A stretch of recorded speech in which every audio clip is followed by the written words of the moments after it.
Bonjour à toutes et tous et soyez les bienvenus dans ce nouvel épisode de l'Imaginoire. Cette émission est co-construite avec des personnes touchées de près ou d'un peu plus loin par la déficience visuelle. Alors si c'est votre cas, n'hésitez pas à nous contacter et faisons ensemble un mail l'imaginoire, limaginoir, @lilo.org. Vous pouvez également nous trouver sur Facebook ou YouTube, ou sur Instagram à l'imaginoire-8 radio. Mais qu'y a-t-il au menu du jour ? Dans cette émission, nous vous proposons 2 rencontres. La première avec Kali, dont nous avions déjà croisé la route lors de la saison précédente. Et une seconde rencontre avec Stéphane Scotto di Renaldi, entre autres musicothérapeute. On commence avec Kali, qui, sur sa page YouTube Kali Travels, vous partage ses expériences de voyage en tant que personne malvoyante. Lors de la première saison, elle nous emmenait en Corée. Et là, pour la seconde qui vient d'être mise en ligne, elle nous emmène à Londres. En totale immersion, en voici un extrait.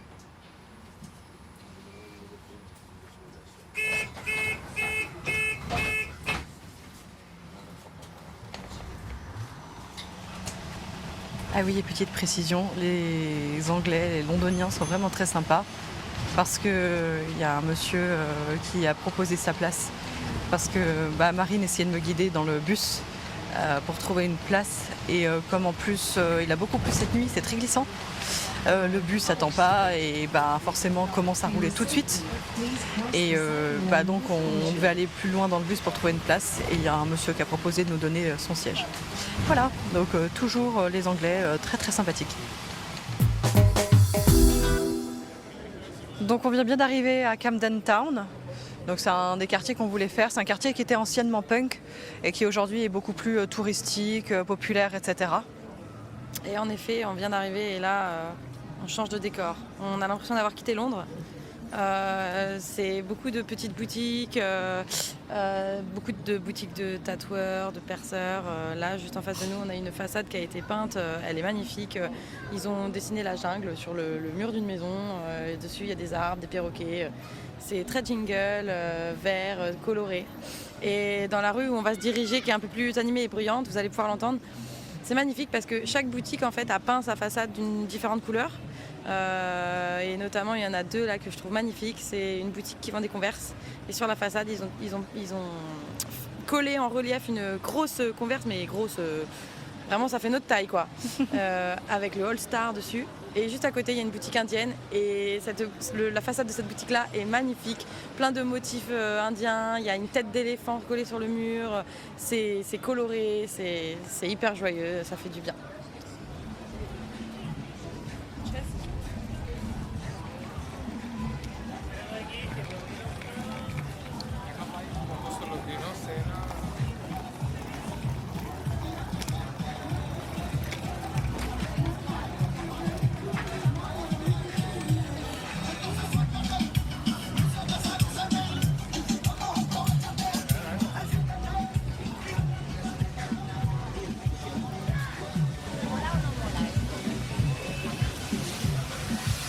Il y a aussi beaucoup de friperies. Oui, c'est vrai, c'est ce qu'on avait vu. Ouais. On vient de passer encore devant une friperie. Effectivement, c'est ce qu'on avait vu, que maintenant c'était beaucoup reconverti en friperie. C'est ce qu'on nous a dit aussi avant de partir. Il y a la même boutique avec des vannes. Ils ont collé des grosses chaussures vannes, des dog shoes. Il y a des Timberland aussi sur la façade, c'est chouette. Hein. Chouette. Très bien décoré.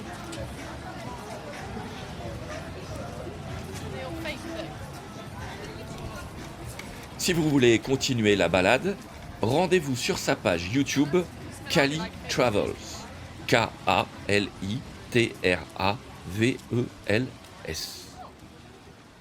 Allez, on enchaîne avec Stéphane, qui va nous parler de son travail de musicothérapeute, et plus particulièrement de la possibilité de quantifier les effets de cette pratique sur ses patients. Mais je n'en dis pas plus. Je vous souhaite une bonne écoute. Vous êtes toujours à l'écoute de l'Imaginoire et vous avez raison. Alors du coup, je suis Stéphane Scotto di Rinaldi, je suis psychologue, je suis musicothérapeute et je suis aussi en ce moment doctorant en psychopathologie. Donc je fais une thèse sur, en gros j'évalue les effets de la musicothérapie auprès de patients adolescents qui souffrent des troubles des conduites alimentaires. Je travaille aussi donc dans un hôpital auprès de ces patients et je travaille aussi au SAMSA avec des adultes qui sont atteints de déficience visuelle. Mais musicothérapeute, c'est quoi? Ça consiste à quoi? C'est un vaste, c'est un vaste sujet qui est souvent mis en débat et on n'est pas tous d'accord aussi. Il y a beaucoup de représentations, je pense, sur ce que ça pourrait être ou ce que ça pourrait ne pas être. Pour être très rapide, c'est l'idée vraiment de mixer des compétences musicales que la personne devrait avoir et des compétences cliniques. Le musicothérapeute n'est pas un musicien, par exemple, intervenant. C'est pas juste quelqu'un qui va utiliser la musique pour des prétextes X ou Y, mais il y a vraiment une démarche clinique dont la musique, du coup, devient un outil pour aller au bout de certains objectifs thérapeutiques. Je sors d'une séance où, par exemple, je vais utiliser, je sais pas, le graphisme sous induction musicale avec certains usagers. L'idée, c'est vraiment pour pouvoir exprimer, extérioriser, pour passer par d'autres canaux de communication que la parole simplement. Donc ça, par exemple, c'est un volet plus réceptif, mais la musicothérapie peut être active. Et là, par exemple, ça peut être, par exemple, de faire du songwriting, donc de passer par l'écriture de chansons. Ça peut être, par exemple, la production de musique aussi au sein d'une séance. Il y a plusieurs, on va dire, protocoles. Et après, l'idée, c'est de pouvoir se les approprier soi-même et pouvoir surtout les adapter aux usagers ou aux patients qu'on a en face de nous.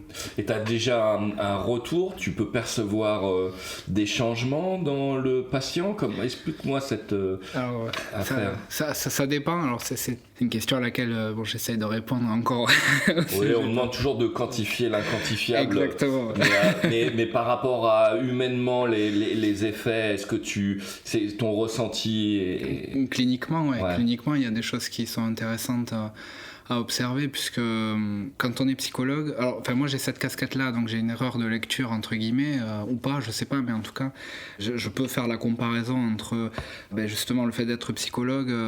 En général, on va dire la configuration classique, c'est on est derrière un bureau, il y a quelque chose d'assez duel en général, ou peut-être une pratique de groupe, mais qui reste encore assez avec un bureau et des chaises un peu, je vais pas dire scolaire ou académique, mais quelque chose de plus consensuel en tout cas. En tout cas, alors que la musique, déjà de base, rien que de fait même de changer de cadre et d'être debout, d'occuper l'espace déjà différemment, il y a déjà quelque chose qui peut se passer déjà à ce niveau. Et après, donc je vais pas dire que c'est magique, et en fait je sais pas à quel moment ça doit intervenir dans un parcours de soins. Typiquement, c'est une question que je me pose. Alors pour tous et pour tout le monde, pour toutes les pathologies, ça j'y crois pas du tout, et je pense qu'il faut pas du tout aller sur ce terrain là, mais j'ai envie de dire pour la musicothérapie comme pour plein d'autres psychothérapies, ça va être au cas par cas. Alors c'est une banalité de dire ça, mais c'est il y a vraiment cette démarche là.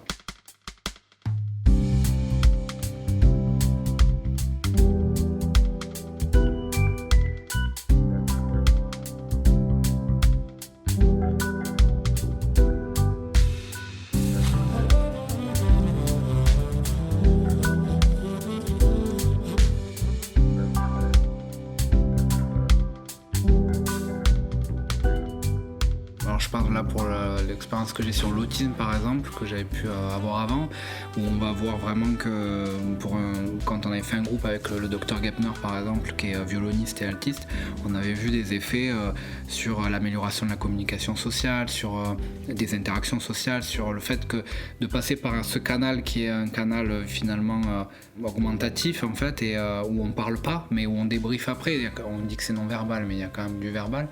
Ça permet aussi d'observer ça. Ça, on a pu un peu essayer de l'objectiver, même si c'est difficile. Mais en tout cas, cliniquement, on a pu voir ça.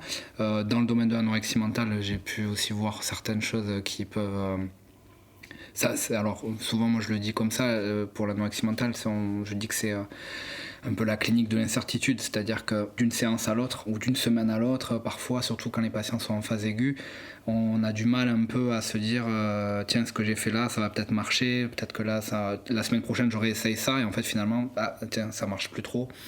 Donc on marche un peu sur des œufs, mais en tout cas des moments un petit peu comme ça, clés d'un coup qui arrivent, ou à la fin d'une séance de psychothérapie, d'un coup, en sortir un instrument, et voilà, passer par un autre canal, en fait, cliniquement je peux dire qu'il y a des choses. Je vais essayer de le prouver parce que c'est tout l'objet de ma thèse, et c'est tout ce que j'ai besoin de faire, même pour asseoir ma pratique et pour savoir un peu mieux de quoi je parle et comprendre les processus, les mécanismes pour pouvoir mieux en parler. Il y a déjà pas mal de choses qui sont décrites dans la littérature, mais c'est vrai que littérature scientifique, pardon, mais c'est vrai que voilà, en tout cas cliniquement, il y a plein de choses qui s'observent.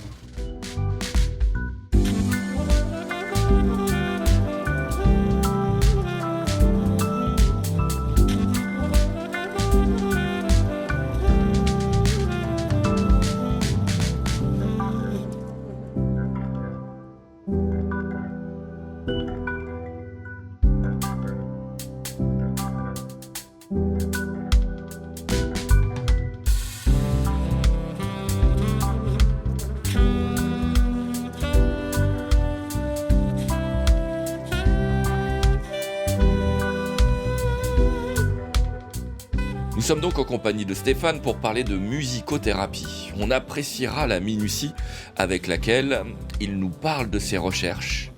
Et tout ceci est très intéressant. Et cet aspect-là aurait pu suffire à provoquer notre rencontre et cet enregistrement. Mais ce n'est pas tout. Car Stéphane a également débuté en parallèle à ses recherches un projet de podcast nommé Musique et Psy, de la magie à la science. Et c'est de ça dont on va parler maintenant. Vous êtes bien à l'écoute de l'Imaginoire, retour à l'entretien. Alors du coup le podcast s'appelle Musique et Psy, de la magie à la science. Alors dans le titre déjà et la fin de ce titre, j'ai eu peur de certaines levées de boucliers, mais évidemment j'ai pas voulu faire quelque chose qui existait déjà, je pense que ça n'existe pas donc c'est bien.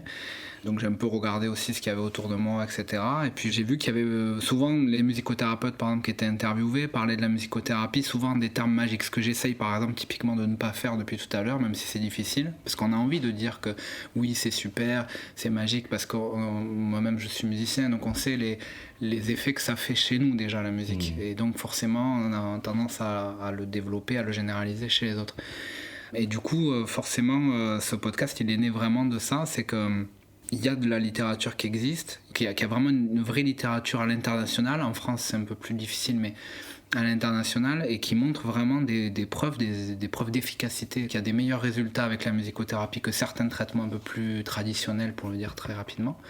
Nous, on se convainc entre nous, tous les gens qui pratiquent ça, on sait qu'il y a des effets, ou les art thérapeutes savent qu'il y a des effets, c'est super, mais j'avais envie d'élargir le discours, et c'est pas forcément entre nous que j'ai envie de parler, mais l'idée c'était vraiment de parler à des personnes qui sont soit prescripteurs, soit qui peuvent indiquer la musicothérapie. Alors je pense surtout aux psychiatres et aux psychologues notamment, mais pas que, et qui à mon avis ont ce pouvoir, on reste encore dans le champ de la magie, mais ont ce pouvoir de nous faire travailler en fait. Souvent dans les descriptifs du podcast, ce que là j'ai commencé à faire et ce que je voudrais poursuivre, c'est que dans la description, il y a des références bibliographiques de ce qu'on a échangé par exemple avec certaines personnes que je peux rencontrer. Et c'est montrer que voilà, c'est pas juste tirer du chapeau, c'est pas juste quelque chose d'occupationnel, parce que c'est vraiment ça aussi que l'idée reçue est très forte, que de personnes qui connaissent pas ont. C'est aussi ne pas convaincre forcément que les psychiatres ou que les psychologues qui sont musiciens dans leur vie personnelle ou artistes entre guillemets dans leur vie personnelle. C'est un enjeu, parce que s'intéresser à quelque chose qu'on ne connaît pas, qu'on ne maîtrise pas, qu'on ne contrôle pas, ça veut dire faire confiance, ça veut dire sortir un peu des idées reçues qu'on a, ça veut dire beaucoup de choses. Et ça, je ne sais pas si... voilà, dans un milieu médical qui est très cartésien, on va dire ça comme ça, c'est notre devoir, je pense, d'apporter des preuves d'efficacité, de montrer qu'il y a des choses, qu'il y a des chercheurs qui ont travaillé à l'international. Alors il y a des domaines beaucoup plus développés que d'autres, forcément, je pense à domaine de l'autisme, de l'algologie, tout ce qui est maladie d'Alzheimer par exemple. Il y a beaucoup de littérature, de plus en plus en tout cas, sur ce sujet. Et c'était aussi l'idée de montrer qu'il y a une littérature spécifique à la musicothérapie, et pas forcément une autre qui est parallèle, qui est très très intéressante, mais qui ne montre pas forcément les effets de la musicothérapie. C'est tout le domaine, on va dire, pour le dire très rapidement, des neurosciences cognitives, par exemple. Eux, par exemple, vont montrer les effets de la musique sur le cerveau. C'est super et c'est très intéressant. Parfois, les musicothérapeutes s'appuient sur cette littérature pour justifier leur intervention. Pour autant, en fait, là où c'est pas très correct, c'est que en fait, ça ne montre pas les effets de la séance en tant que telle. En fait, ça montre que, bien sûr, que la musique elle a un effet sur le cerveau, tant mieux. Mais par contre, ce qu'on peut y faire avec un patient dans un contexte très fermé, qui peut être une salle ou avec un instrument sur plusieurs séances, tout ce contexte-là qui fait la prise en charge finalement, ça, je pense que c'est important d'apporter à la connaissance aussi de ces personnes.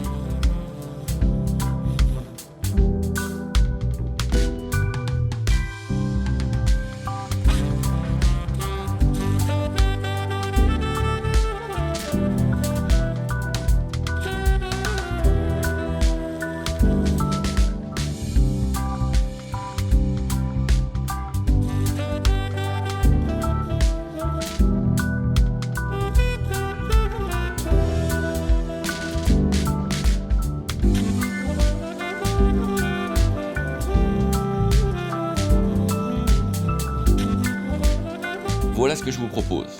On va retrouver la fin de l'entretien avec Stéphane et nous l'enchaînerons directement avec un extrait de son podcast. Ce qui nous emmènera à la toute fin de l'émission où on se retrouvera pour une dernière fois afin de se dire au revoir. Retour à l'entretien. Voilà, donc c'est un podcast de diffusion et de vulgarisation scientifique. Et comme je m'oriente aussi avec ma thèse dans quelque chose de l'ordre aussi de la recherche, peut-être de l'enseignement, j'espère. Et donc c'est aussi l'idée de partager. Je ne suis pas encore assez âgé pour parler de transmission, donc partageons déjà, c'est déjà pas mal. Et apportons surtout les connaissances qui existent. Mais voilà, l'idée c'est vulgarisation, mais dans le noble sens du terme. Donc j'espère que ça peut parler aussi aux des gens qui s'y intéressent mais qui ne connaissent pas. Peut-être et surtout aux usagers. J'aimerais beaucoup faire une rubrique que j'ai appelée une parole, on va dire, de patients experts. Alors, j'aime pas trop ces termes parce que je crois qu'ils sont un peu protégés, mais en tout cas de personnes qui ont vécu l'expérience de la musicothérapie, qui vont mieux aujourd'hui et qui peuvent du coup en témoigner. Ça, je pense que j'ai quelques personnes en tête déjà que je connais, mais l'idée après, ça serait d'enrichir. Pourquoi pas faire un appel aussi à des gens qui voudraient témoigner. Mais ça serait, c'est pas à la marge, parce que j'ai peur aussi de basculer dans le champ de la magie si on fait aussi parler que ces personnes, que ce qui fonctionne. Et c'est très bien d'avoir dit ça, parce qu'effectivement, il faut être mesuré en fait, je pense, quand on parle. J'essaye, mais c'est difficile. Et c'est vrai que parfois ça marche pas, et si ça marche pas, il faudrait savoir pourquoi. Il faut se questionner plus sur des choses comme ça. Et il y a une histoire de temporalité, une histoire d'évaluation, une histoire de méthodologie de recherche, et ça, c'est des choses que j'aimerais aussi expliquer dans ce podcast. Bref, il y a un tas de choses qui seraient très longs à débattre, mais qui seraient intéressantes.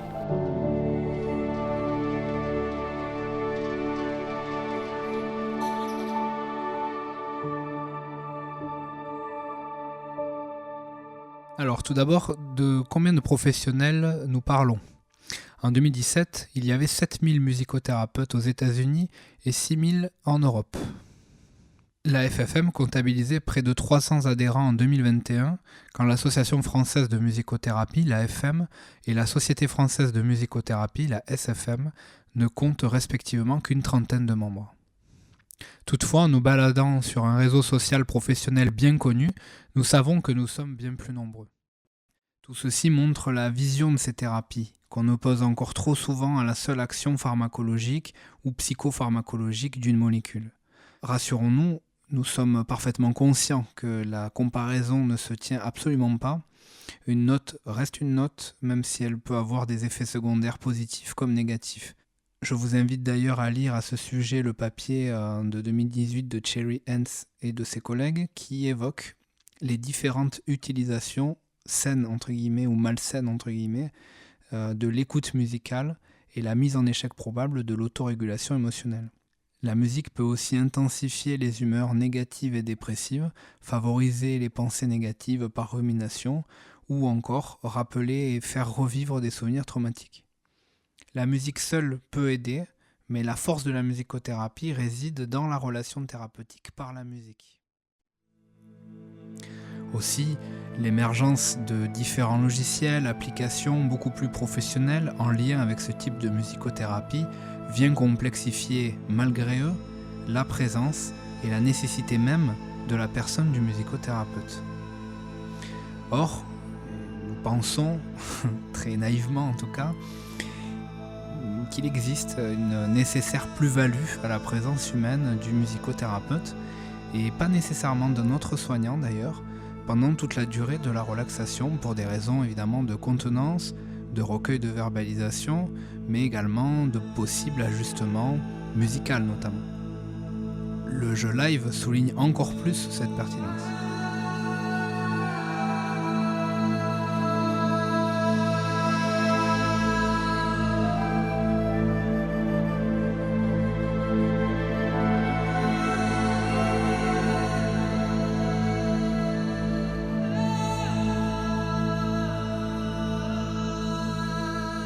Et n'oublions pas également une troisième forme de musique. Dans son ouvrage La musicothérapie interactive, Amelia Oldfield, qui a une grande pratique de la musicothérapie, notamment mais pas que avec des enfants autistes, conseille également d'utiliser son premier instrument, mais ne prête pas sa clarinette, qui est son premier instrument, ce qui peut évidemment s'entendre. Il est naturellement plus facile de faire un 4 mains quand on est pianiste, ou un, je ne sais pas trop comment on va pouvoir l'appeler, mais un 4 bras, 4 jambes quand on est batteur, plutôt qu'un 2 bouches quand on est soufflant. Quoi qu'il en soit, Amelia Oldfield a chiffré quantitativement l'utilisation de son instrumentarium, et il est intéressant d'observer que dans le cadre d'une de ses prises en charge, active dans 88% du temps, elle n'utilise que 7,7% sa clarinette, elle utilise 24% le piano, 22,4% d'autres instruments et 57% les vocalisations. Alors je ne sais pas si cela est réellement représentatif de l'ensemble de nos pratiques. En tout cas, ça a le mérite de nous éclairer un petit peu. Il peut aussi venir cette autre question. Peut-on être musicothérapeute sans être musicien ? Je pense que c'est très difficile de se lancer sans connaître la musique à minima, ni avoir certains automatismes de musicien pour se libérer justement de cette technique et rester dans la relation thérapeutique. Au-delà de quoi, le risque majeur est de rester dans ce qu'on va appeler très trivialement le côté occupationnel, qui, s'il peut être intéressant, peut être mené par n'importe qui que par des musicothérapeutes. On peut également préciser que sans culture musicale, il reste aussi très difficile de faire des séances. Dans sa présentation du bilan psychomusical, au-delà du questionnement que je soulevais tout à l'heure sur la prédominance de la musique savante, ce livre, mais également les différents ouvrages et globalement en fait tous les travaux et les articles de Verdopayès restent aussi le témoin de son incroyable culture musicale et artistique. Cette culture musicale est le terreau de l'inspiration et de la créativité, et nos séances réclament ces deux compétences. Cet élément central de la technicité musicale rend également la recherche clinique difficile à réaliser et la réplicabilité des données difficile, parce que d'une part, la technicité sera différente, mais également que nous n'avons pas tous le même instrumentarium à disposition, ni la même appétence avec tel ou tel instrument. En attendant, n'oublions pas que de la magie à la séance, il n'y a qu'un pas.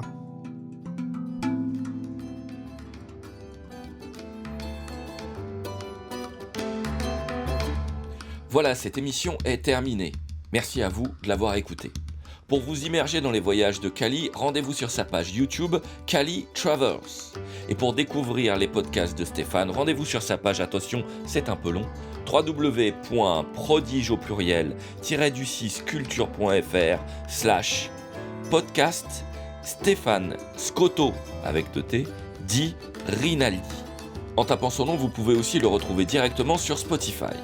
Nous ne manquerons pas de proposer les liens lors de nos publications sur les réseaux. L'Imaginoire est une émission co-construite avec des personnes touchées par la déficience visuelle. Vous voulez participer ? Contactez-nous par mail à l'imaginoire@lilo.org ou retrouvez-nous sur nos réseaux sociaux, Facebook, Instagram et YouTube. L'Imaginoire est une émission produite par l'association Résonance et soutenue par la CAF Drôme. À bientôt pour une nouvelle émission.